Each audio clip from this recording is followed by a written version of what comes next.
ടിപ്പു സുൽത്താൻ കേരളത്തിലേക്ക് വന്ന് ഒട്ടനവധി ക്ഷേത്രങ്ങൾ കയ്യേറി, ക്ഷേത്രങ്ങൾ കൊള്ളയടിച്ചു എന്ന് പറയപ്പെടുന്നു, ക്ഷേത്രങ്ങൾ നശിപ്പിച്ചു എന്ന് പറയുന്നുണ്ട്. ഒരു ഒരു ഒരു വിഭാഗം ജനങ്ങളെ മതപരിവർത്തനം നടത്തിയെന്ന് പറയുന്നുണ്ട്. പക്ഷെ നമ്മൾ പഠിച്ച ചരിത്രം ഇതൊന്നുമല്ല.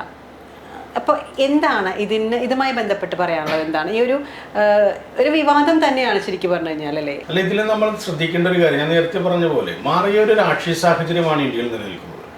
ടിപ്പുവിനെ എതിർക്കുക എന്ന് പറയുന്നത് നമുക്കറിയാം, ഒരു കാലഘട്ടത്തിൽ കോൺഗ്രസിനോട് ബന്ധപ്പെട്ട് വരുന്ന അല്ലെങ്കിൽ ഇടതുപക്ഷത്തോട് ബന്ധപ്പെട്ട് വരുന്ന സർക്കാരുകളെല്ലാമാണ് കേരളത്തിൽ നിലനിൽക്കുന്നത്.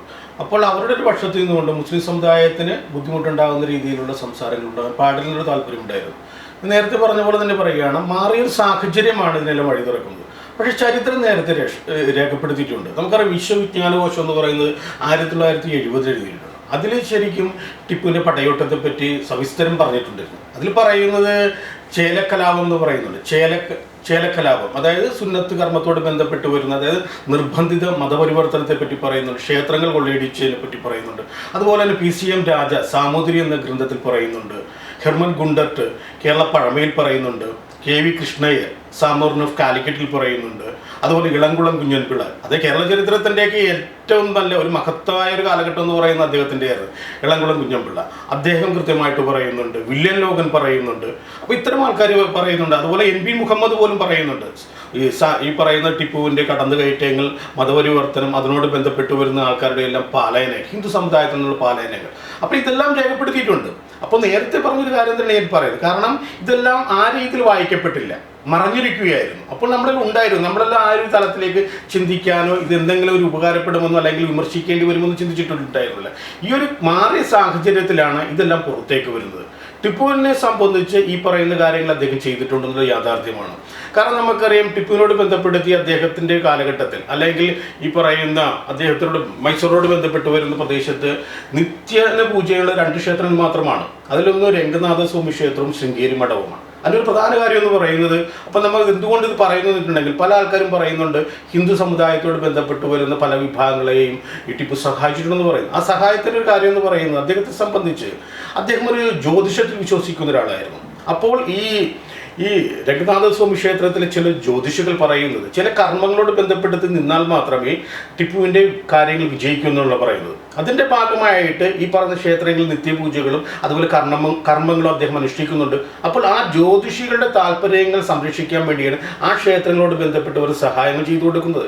കേരളത്തിലേക്ക് വരുമ്പോൾ അത് മാറുകയാണ്. കേരളത്തിലേക്ക് വരുമ്പോൾ ഒത്തിരി ക്ഷേത്രങ്ങൾ അദ്ദേഹം കവർച്ച ചെയ്യുന്നുണ്ട്. കവർച്ച ചെയ്യുക മാത്രമല്ല, ബ്രാഹ്മണ സമുദായത്തോട് ബന്ധപ്പെട്ട് വരുന്ന, നായർ സമുദായത്തോട് ബന്ധപ്പെട്ട് വരുന്ന കുറേ വിഭാഗങ്ങൾ തിരുവിതാംകൂറിൻ്റെ ഭാഗങ്ങളിലേക്ക് ചേക്കേറുന്നുണ്ട്. ജീവരക്ഷാർത്ഥമാണ് ചേക്കേറുന്നത്.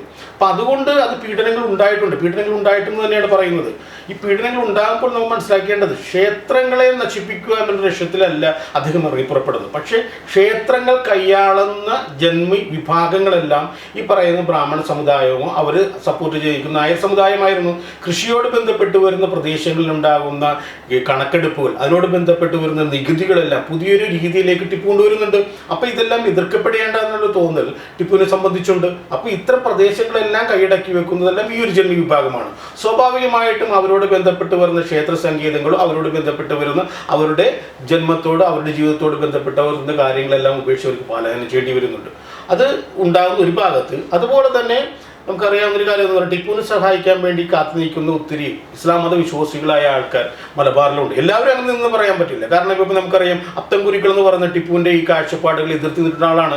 പക്ഷേ ഈ പറയുന്ന ഈ അറക്കൽ ബീവിയോട് ബന്ധപ്പെട്ട് വരുന്ന വിഭാഗങ്ങളും അതുപോലെ മാപ്പിള സമുദായത്തിൽ വലിയൊരു വിഭാഗം അവരെ സംബന്ധിച്ച് അവർ മനസ്സിലാക്കുന്നത്, ഞങ്ങൾക്ക് ഒരു പുതിയൊരു മാർഗം അല്ലെങ്കിൽ ഞങ്ങളുടെ ഒരു ഐക്യം, ഞങ്ങൾക്കൊരു പുതിയൊരു ശക്തി പ്രദാനം ചെയ്താണ് ടിപ്പു എന്നുള്ളത്. അവർ ആ കാലഘട്ടത്തിൽ അവരോടൊപ്പം നിലനിന്നിട്ടുണ്ട്. അവർ നിലനിൽക്കുക മാത്രമല്ല, ഈ ആൾക്കാർ, അതായത് മലബാറിൽ നിന്ന് പലായനം ചെയ്തു പോയ ആൾക്കാർ, ആ ആൾക്കാരുടെ സ്വത്തുവകകളെല്ലാം ഇവർ കയ്യേറുകയും ചെയ്തിട്ടുണ്ട്. അപ്പോൾ ആ കാലഘട്ടത്തിൽ പറയുന്ന നിർബന്ധിത മതപരിവർത്തനം നടന്നിട്ടുണ്ട്. അതുപോലെ തന്നെ ക്ഷേത്രങ്ങളോട് ബന്ധപ്പെടുത്തി ഒരു തകർച്ചയുണ്ടായിട്ടുണ്ട്. പക്ഷേ ഇതെല്ലാം കേരള ചരിത്രത്തിൽ വേണ്ട രീതിയിൽ തന്നെ രേഖപ്പെടുത്തിയിട്ടുണ്ട്. നേരത്തെ പറഞ്ഞ തന്നെ കാര്യം, വേണ്ട രീതിയിൽ രേഖപ്പെടുത്തിയിട്ടുണ്ടെങ്കിൽ അതെല്ലാം മറഞ്ഞിരിക്കുന്നതിന് തുല്യമായിരുന്നു. അതുകൊണ്ടാണ് നമ്മൾ ഇതിനെപ്പറ്റി ഇത്രയും നാൾ ചർച്ച ചെയ്യാതിരുന്നത്. സാർ ഇപ്പോൾ പറഞ്ഞല്ലോ, രംഗനാഥസ്വാമി ക്ഷേത്രവും ശൃംഗേരി മഠവും അവിടുത്തെ ജ്യോതിഷികളുമായി ബന്ധപ്പെട്ടൊരു കാര്യം. പക്ഷെ നമ്മൾ കേട്ടത് മുഴുവനും ഈ ടിപ്പു സുൽത്താൻ എന്ന് പറയുന്നത് തികഞ്ഞ അല്ലെങ്കിൽ തീവ്രമായ ഇസ്ലാം മതവിശ്വാസിയായിരുന്നു. അങ്ങനത്തെ ഒരു വ്യക്തി ഇത്തരത്തിലൊരു ക്ഷേത്ര ആചാരങ്ങളുമായി ബന്ധപ്പെട്ട് അല്ലെങ്കിൽ ആ ഒരു വിശ്വാസവുമായി ബന്ധപ്പെട്ട് എന്ന് പറയുന്നതിൻ്റെ അടിസ്ഥാനം അല്ലെങ്കിൽ അത് എവിടെയാണ് രേഖപ്പെടുത്തി അത് അങ്ങനത്തെ കാര്യങ്ങൾ എന്തെങ്കിലും ഒരു വ്യക്തത വരുത്താൻ പറ്റുമോ? തീർച്ചയായിട്ടും ഞാൻ പറഞ്ഞില്ലേ, ഇതിപ്പോൾ നമ്മളിതിൽ മനസ്സിലാക്കേണ്ട കാര്യങ്ങൾ മൈസൂറിന്റെ ചരിത്രം എഴുതിയ ആൾക്കാർ മൈസൂറിന്റെ ചരിത്രത്തോട് ബന്ധപ്പെടുത്തി പറയുന്ന ചരിത്ര ഗ്രന്ഥങ്ങളിൽ കൃത്യമായിട്ട് ഇത് പറയുന്നുണ്ട്. അദ്ദേഹം ആ ക്ഷേത്രവുമായി ബന്ധപ്പെടുത്തി എങ്ങനെയാണ് നിലനിന്ന് കൃത്യമായിട്ട് പറയുന്നുണ്ട്. അതുപോലെ ഞാൻ പറഞ്ഞില്ല, വില്യം ലോഗനോടൊക്കെ ബന്ധപ്പെട്ട് വരുന്ന ചരിത്രങ്ങളിൽ പറയുന്നുണ്ട്. ചരിത്രം വേണ്ട രീതിയിൽ തന്നെ രേഖപ്പെടുത്തി. ഇത് പുതുതായിട്ട് ഒരാൾ മെനഞ്ഞെടുത്തത് പുതുതായിട്ട് രേഖപ്പെടുത്തിയതല്ല. കൃത്യമായ ചരിത്രം ടിപ്പുവിനെ കുറിച്ച് പറയുന്നുണ്ട്. ഞാൻ പറഞ്ഞില്ലേ, നമ്മളിത് ചർച്ച ചെയ്യാതിരുന്നൊരു കാലഘട്ടം എന്ന് പറയുന്നത് നമ്മളെല്ലാം നിലനിന്നിരുന്ന കാലഘട്ടത്തിൽ ഇത്തരമൊരു ചർച്ച മുന്നോട്ട് കൊണ്ടുപോയാൽ അതിനെ അനുവദിക്കുന്നൊരു സമ്പ്രദായം ഇന്ത്യയിൽ നിലനിന്നിരുന്നില്ല. മാറിയ സാഹചര്യത്തിലാണ് ഇത്തരം ചർച്ചകൾ. ഒരു ഐക്യം ഉണ്ടാവാൻ വേണ്ടി മനഃപൂർവ്വം ഇതിനെല്ലാം പൂഴ്ത്തി വെച്ചതാണ് എന്നാണ് സാർ പറയുന്നത്. ഞാനൊരു ഐക്യം എന്നുള്ളതിന്റെ അപ്പുറം, കാരണം ഇത്തരം ഒരു ഭരണകൂടം നിലനിന്നത് ഇസ്ലാം മത വിശ്വാസികളുടെയും ഹിന്ദു മത വിശ്വാസികളുടെയും എല്ലാം അവരുടെ കൂട്ടായ സഹകരണം ആഗ്രഹിച്ചുകൊണ്ടാണ്, അല്ലെങ്കിൽ അതിൽ സ്വീകരിച്ചുകൊണ്ടായിരുന്നു. മാറിയൊരു സാഹചര്യത്തിൽ ഇസ്ലാം മത വിശ്വാസികളുടെ ആളുകളുടെ വോട്ടുകൾ വേണ്ടെന്ന് വാശി പിടിക്കുന്ന അല്ലെങ്കിൽ അങ്ങനെ ആഗ്രഹിക്കുന്ന ജനവിഭാഗം വന്നപ്പോഴാണ് ഇതെല്ലാം പുറത്തേക്ക് വരുന്നത്. അവരെ സംബന്ധിച്ച് വർഗീയപരമായിട്ടുള്ള കുറേ കാര്യങ്ങൾ പുറത്തേക്ക് കൊണ്ടുവരും എന്ന രീതിയിൽ പറഞ്ഞു വെക്കുന്നത്. പക്ഷെ പറഞ്ഞു വെക്കുന്നത് തീർത്തും നമുക്ക് യുക്തിസഹമായിട്ട് എതിർക്കേണ്ടതുമാണ്. കാരണം വർഗീയപരമായിട്ട് തന്നെയാണ് അവർ പറയുന്നത്. ഈ വർഗീയപരമായിട്ടുള്ള കാര്യങ്ങൾ നമ്മൾ മാറ്റി നിർത്തിയാൽ ചരിത്രത്തോട് ബന്ധപ്പെടുത്തി ഹിന്ദുക്കളോട് ബന്ധപ്പെടുത്തി വരുന്ന ഒത്തിരി എന്താ പറയുക നാശങ്ങളിലേക്ക് ടിപ്പുവിന്റെ കാര്യങ്ങൾ മാറിയിട്ടുണ്ട്. പക്ഷെ നമ്മളോട് മനസ്സിലാക്കേണ്ടത് ടിപ്പു അങ്ങനെ ചെയ്യാനുള്ള കാര്യത്തെ കുറിച്ചാണ് നമ്മൾ നേരത്തെ പറഞ്ഞത്. ടിപ്പു ഒരു സുപ്രഭാതത്തിൽ ഹിന്ദുക്കളെ നശിപ്പിക്കണമെന്നും പറഞ്ഞുകൊണ്ട് കേരളത്തിലേക്ക് വന്നതല്ലേ. ടിപ്പുവിനെ ക്ഷണിക്കുന്ന ഒരു സാഹചര്യം ഇന്ത്യയിലെ അല്ലെങ്കിൽ ഇന്ത്യയിലെ ഏറ്റവും പ്രധാനപ്പെട്ട രാജവംശങ്ങളോട് ബന്ധപ്പെട്ട് വരുന്ന ആൾക്കാർ ക്ഷണിക്കുന്നുണ്ട്. ടിപ്പുവിനെ ക്ഷണിക്കുകയാണ്. അതായത് ഒരു മാർഗം തുറന്നു കൊടുക്കുന്നത് ഈ ഹിന്ദുക്കളായ രാജാക്കന്മാർ തന്നെയാണ്. ഒരിക്കലും അറക്കൽപ്പിക്കുകയോ മറ്റുള്ളവരല്ല ക്ഷണിക്കുന്നതെല്ലാം ഹിന്ദുക്കളായിട്ടുള്ള രാജാക്കന്മാരാണ്.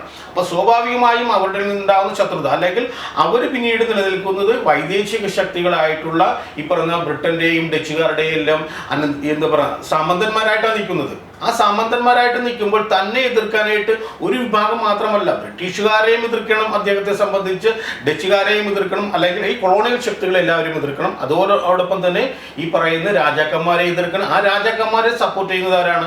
ആ രാജാക്കന്മാരുടെ ഏറ്റവും പ്രധാനപ്പെട്ട് വരുന്ന ഒരു ഹൈന്ദവ വിഭാഗത്തോട് ബന്ധപ്പെട്ട മേൽത്തട്ടിലുള്ള ആൾക്കാരാണ്. അങ്ങനെയാണ് അത് സംഭവിക്കുന്നത്. ആ രീതിയിലാണ് ടിപ്പുവിന്റെ ചെയ്തികൾ മാറുന്നത്. പക്ഷേ നമ്മൾ പറഞ്ഞു വെക്കുമ്പോൾ ഒരു നിഷ്പക്ഷമായിട്ട് ചിന്തിക്കുകയാണ്. ഇങ്ങനൊരു കാര്യം നിലനിൽക്കുമ്പോൾ തന്നെ ഈ ക്ഷേത്രങ്ങൾ തകർക്കപ്പെട്ടിട്ടുണ്ട്. അതുപോലെ തന്നെ ഈ പറയുന്ന നിർബന്ധിത മതപരിവർത്തനവും നടത്തുന്നു. അതിന്റെ പുറകിലെ ശക്തി ഇതാണ്. കാരണം ഹിന്ദുക്കളായിട്ട് നിലനിൽക്കുന്ന ആൾക്കാർ മുസ്ലിങ്ങളായിട്ടുള്ള ഈ പറഞ്ഞ വിഭാഗത്തെ തകർക്കാൻ വേണ്ടി അല്ലെങ്കിൽ ഒറ്റിക്കൊടുക്കാൻ വേണ്ടി നിന്നാണ് തോന്നൽ ടിപ്പുവിനെ സംബന്ധിച്ചുണ്ടാവുന്നുണ്ട്. അപ്പോൾ ചരിത്രവും യുക്തിയും മാറ്റി നിർത്തിയാൽ രണ്ട് രാഷ്ട്രീയ കക്ഷികൾ തമ്മിലുള്ള അല്ലെങ്കിൽ അവരുടെ രാഷ്ട്രീയ ഒരു നിലനിൽപ്പിന് വേണ്ടി ഉണ്ടാക്കിയതാണ് ഒരു ആദ്യ കാലഘട്ടത്തിൽ കുറെ കാര്യങ്ങൾ മറച്ചു വെച്ചതും പിന്നെ ഒരു കാലഘട്ടത്തിൽ ഇതെല്ലാം ഉയർത്തിക്കൊണ്ട് വന്നതും എന്നാണ് സാറ് പറയുന്നത് അല്ലേ? അങ്ങനെ തന്നെയാണ് ഞാൻ വിശ്വസിക്കുന്നത്. കാരണം നമ്മളിപ്പോഴും പറയുന്നത് ടിപ്പുവിനെ ഒരു സ്വാതന്ത്ര്യ സമര സേനാനിയായിട്ട് പറയുമ്പോൾ ആരോടാണ് അദ്ദേഹം ആ ഒരു പ്രക്രിയയിൽ ഏർപ്പെട്ടു എന്നുള്ളത്? ബ്രിട്ടീഷുകാരോടാണ്. പക്ഷെ ആദ്യമാണ് അങ്ങനെ ഒരു കാലഘട്ടമല്ല എന്ന് ഞാൻ പറഞ്ഞു. സാമൂതിരിക്കൊരാവശ്യമുണ്ടാകുന്നു, അതുപോലെ തന്നെ വേണാടിന് ആവശ്യമുണ്ടാകുന്നു. ഈ സമയത്തെല്ലാം ടിപ്പു ആരോടാണ് എതിർക്കേണ്ടത്? ഇവരോടാണ്. പക്ഷെ ഇവർ എതിർക്കപ്പെടാൻ തയ്യാറാകുന്നില്ല. കാരണം ഇവരെല്ലാം പരാജയപ്പെട്ടു പോകുന്ന അവസ്ഥയാണ്. ഈ സമയത്താണ് പിന്നീട് ബ്രിട്ടീഷുകാരോട് എതിർക്കേണ്ടി വരുന്നത്. ഈ ടിപ്പുവിനെ സംബന്ധിച്ച് അല്ലെങ്കിൽ ടിപ്പു ഏറ്റവും കൂടുതൽ ബന്ധപ്പെട്ടിരിക്കുന്ന ഫ്രഞ്ചുകാരോടൊക്കെ ബന്ധപ്പെട്ട് നിൽക്കുന്നുണ്ടായിരുന്നു. അപ്പോൾ ഒരു വൈദേശിക ശക്തിയോട് ടിപ്പു അപ്പോഴും ബന്ധപ്പെടുന്നുണ്ട്. അതൊരു സ്വാതന്ത്ര്യ സമരത്തോട് ബന്ധപ്പെടുത്തി അങ്ങനെ ആ വഴിക്കാൻ ചിന്തിച്ചാൽ പറയാൻ പറ്റില്ല. അപ്പോൾ ടിപ്പു ബ്രിട്ടീഷുകാരെ എതിർത്തു എന്നുള്ള രീതിയിലാണ് നമ്മൾ സ്വാതന്ത്ര്യ സമര സേനാനി എന്ന് പറയുന്നത്. അങ്ങനെ എതിർക്കുമ്പോൾ തന്നെ ആ ടിപ്പു എതിർത്ത സ്വാതന്ത്ര്യ സമര സേനാനി എന്ന് പറയാൻ വേണ്ടി നമ്മൾ ഉപയോഗിക്കുന്ന ഒരു കഥയിൽ അല്ലെങ്കിൽ ആ ചരിത്രത്തിൽ ടിപ്പു എതിർത്ത വിഭാഗത്തിന്റെ ഒപ്പം തോളോട് തോൾ ചേർന്ന് നിൽക്കുന്നത് സാമൂതിരിയും അല്ലെങ്കിൽ ഇവിടുത്തെ വേണാട്ട് രാജാക്കന്മാരാണ്. അപ്പോൾ അവരെല്ലാം ഇന്ത്യ വിരുദ്ധരാണ്. ടിപ്പു സ്വാതന്ത്ര്യ സമര സേനാനിയാകുമ്പോൾ ബ്രിട്ടീഷുകാർ എതിർക്കപ്പെടേണ്ടാകുമ്പോൾ അവരോടൊപ്പം നിന്ന് അവർ എതിർക്കപ്പെടേണ്ടതാണ്. ഇതിൽ മറ്റൊരു കാര്യം നമുക്ക് സൂചിപ്പിക്കാനുള്ളത് ഈ കാർത്തിക തിരുനാളെന്ന് പറയുന്നത് ടിപ്പുവിന് ശേഷം പറഞ്ഞ രാജാവുണ്ട്. ടിപ്പുവിന്റെ പടയോട്ടത്തിൽ നമ്മൾ വിജയിക്കുകയാണെങ്കിൽ അതിനൊരു പ്രത്യുപകാരം എന്ന രീതിയിലായിട്ടാണ് നമ്മുടെ ഏറ്റുമാനൂർ ക്ഷേത്രത്തിൽ 7.5 പൊന്നാനയെ സമർപ്പിക്കുന്നത്. അപ്പോൾ നമുക്കറിയാം ഒരു ഹൈന്ദവ വിശ്വാസത്തോട് ബന്ധപ്പെട്ട് വരുന്നതാണ് ആ ഒരു 7.5 പൊന്നാനെ നമ്മൾ ഇന്നും കണക്കാക്കുന്നത്. പക്ഷെ നമ്മൾ മനസ്സിലാക്കുന്നത് എങ്ങനെയാണ്? ആ വിജയം സമ്മാനിച്ചത് ആരാണ്? ഈ ബ്രിട്ടീഷുകാരാണ്. അപ്പൊ ബ്രിട്ടീഷുകാരുടെ സഹായം നേടിയതിന്റെ ഭാഗമായിട്ടാണ് ചരിത്രം നമുക്ക് അങ്ങനെയും വായിക്കാം. അപ്പോൾ ആ രീതിയിലാണ് പോകുന്നത്. ഇതിലുണ്ടാകുന്ന പ്രശ്നം എന്ന് പറയുന്നത് ടിപ്പുവിനെ സംബന്ധിച്ച് നമ്മൾ നേരത്തെ പറഞ്ഞത് തന്നെയാണ്. ഇന്ത്യ എന്ന് പറയുന്ന ഒരു ജനാധിപത്യ രാഷ്ട്രം സൃഷ്ടിച്ചെടുക്കുക എന്ന് പറയുന്ന ഒരു കാഴ്ചപ്പാട് കൂടിയല്ല. മറിച്ച് തൻ്റെ അധികാരം മുന്നോട്ട് കൊണ്ടുപോകാനുള്ള ഒരു മാർഗതടസ്സം, അതിനുള്ള ഒരു മാർഗതടസ്സമായിട്ട് ബ്രിട്ടീഷുകാർ മാറുന്നുണ്ട്. അതാണ് സംഭവിക്കുന്നത്. ആ രീതിയിലാണ് മാറുന്നത്.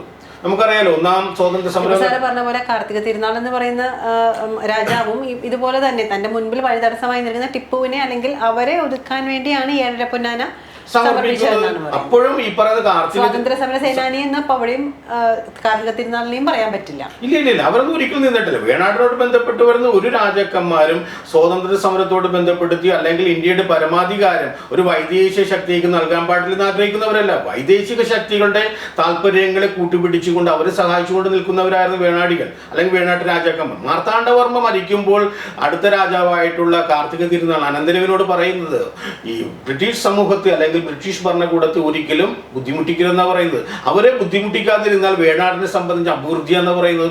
ആ അഭിവൃദ്ധിയുടെ ഭാഗമായിട്ടാണ് ഈ പറയുന്ന പ്രദേശങ്ങളുടെ ഒരു അപ്രമാദിത്വത്തിലേക്ക് ഈ പറയുന്ന ഇംഗ്ലണ്ടിലേക്ക് ഈ വിഭാഗം പോകുന്നത്. നമ്മൾ മനസ്സിലാക്കേണ്ട മറ്റൊരു കാര്യമുണ്ട്.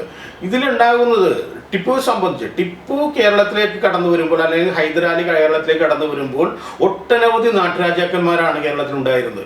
ഈ നാട്ടുരാജാക്കന്മാരുടെ എല്ലാം പദവി നഷ്ടപ്പെട്ടു എന്നുള്ളതാണ്.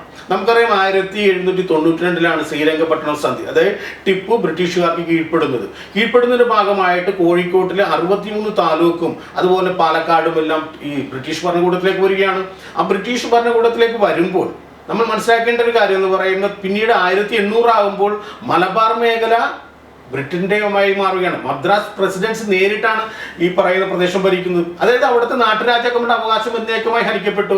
ടിപ്പു യുദ്ധം ചെയ്തെന്ന് പറയുന്ന ഹിന്ദു രാജാക്കന്മാരുടെ എതിരാണെങ്കിൽ അവർ ആരോടൊപ്പം നിന്നത്? അവർ ബ്രിട്ടന്റെ സഹായം തേടി. ബ്രിട്ടന്റെ സഹായം തേടിയപ്പോൾ പിന്നീട് അവർക്ക് ടിപ്പു പിൻവാങ്ങുമ്പോൾ അവർക്ക് സ്വന്തം രാജ്യമില്ല.